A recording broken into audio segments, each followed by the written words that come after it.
Hi అండి, అందరికీ నమస్తే. మట్టి కుండలు కొత్తవి తెచ్చుకున్న వెంటనే ఇలా వాటర్లో నైట్ అంతా కుండలు మునిగేటట్టు వాటర్ పోసుకోవాలి. ఒక టబ్లో పెట్టుకుని ఇలా మునిగేటట్టు పెట్టుకోవాలి కుండల్ని. నైట్ అంతా పెట్టుకుని తర్వాత నెక్స్ట్ డే తీసేస్తే ఇలా ఆరబెట్టేసుకోవాలి.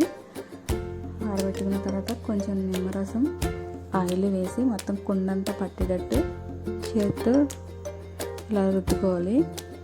మొత్తం అప్లై చేయాలి కుండంతా. అప్పుడు మనకి తొందరగా పగలకుండా బాగుంటాయి వంట చేసుకుంటే. 2 years 3 years వరకు వస్తాయి. జాగ్రత్తగా మనం వాడుకున్న తర్వాత కడుక్కుంటే చింతపండు నిమ్మకాయ అలాంటివి వేసుకొని కడుక్కోవాలి. సోప్స్ వేసి కడగకూడదు. ఇలా ఆయిల్ అంతా పట్టించేసి పక్కన పెట్టేసుకోవాలి. తర్వాత రోజు వాటర్ పోసి నీళ్లు పోసి కుండలో వేడి చేసి తీసి పాడేసేయాలి.